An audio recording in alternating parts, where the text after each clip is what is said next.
Narcissus doesn't die because he loves himself. That reading is lazy, and it misses why the myth still works. He dies because he can't survive being separated from the image that holds him. Not because it flatters him, but because it absorbs him. The reflection doesn't say you are beautiful. It says stay. And he does. That's how modern narcissism works too. Not devotion to the self, addiction to self-perception. The need to exist as an image that doesn't resist, doesn't age, doesn't answer back. What's unbearable isn't imperfection, it's contradiction. That's the pressure point Oscar Wilde exploits.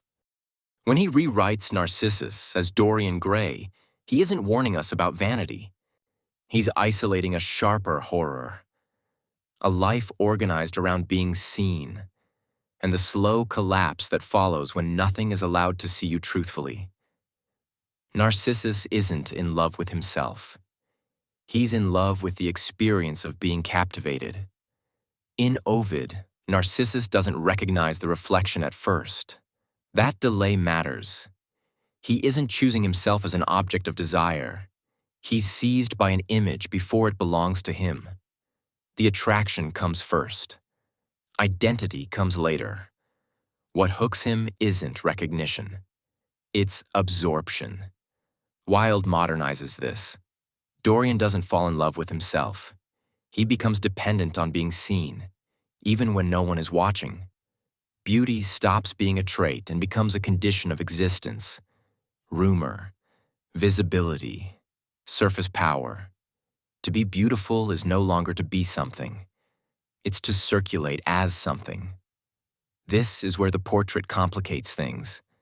It looks like a mirror, but it doesn't behave like one. A mirror flatters through synchrony.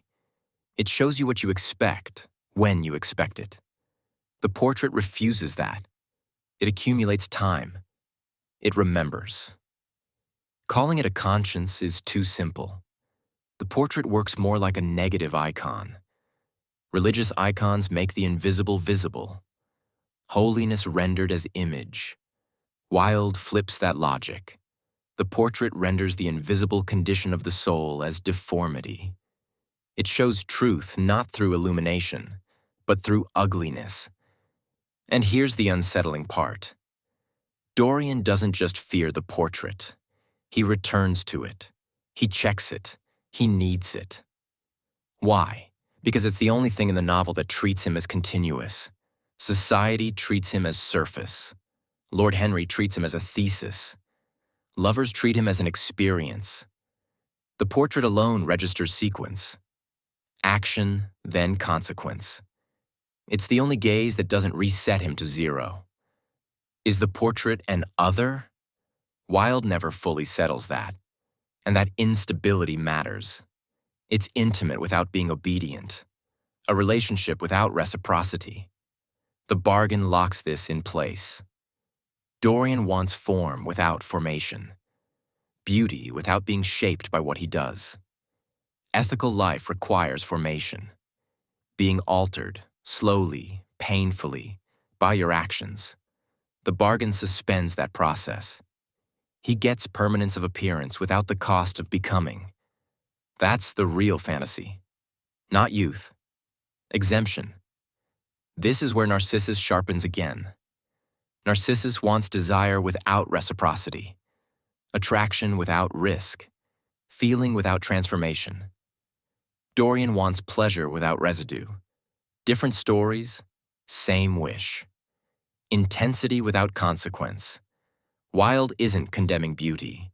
He's diagnosing what happens when beauty becomes an alibi against becoming. By the final act, Dorian has removed every resisting presence. Basil, who asks for truth, is killed. Alan, who might demand recognition, is reduced to a function. Pleasure becomes repeatable because it requires nothing back. The portrait is all that's left. The last contradiction. The last thing that speaks back. The last place where his life refuses to be purely aesthetic. Stabbing it isn't impulsive. It's logical. If narcissism is the construction of a world without contradiction, then the final step is to eliminate the last thing that resists your image. What rebounds isn't moral punishment. It's metaphysical collapse. Remove every other, and you remove the conditions that make a self possible at all. A self needs resistance, time, consequence. Without them, what remains is pose. The knife makes that logic literal. Dorian can't revise himself. Revision would require tolerating an unchosen image. Exposure feels like assault, so critique becomes annihilation. Not reflection, not confession, erasure. The restored portrait is often read as moral closure. It isn't. It's the final cruelty. Beauty survives because beauty was never at risk. Images don't have to change. They don't have to answer for what they enable. What couldn't survive was the human being who tried to live as one. Narcissus leaves behind a flower. Decorative, rooted, mute. Dorian leaves behind a corpse, while the image returns to perfection. In both cases, the residue is aesthetic. What disappears is the self that required resistance to remain real. Stabbing the portrait looks like confession. It's the opposite. Confession accepts deformation in order to be transformed. Dorian wants purification without exposure, absolution without being known. So he attacks the evidence instead of enduring it. And Wilde's verdict is unsparing. If your identity can tolerate only admiration, then truth will feel like violence. And eventually, you will answer it with actual violence. The image survives.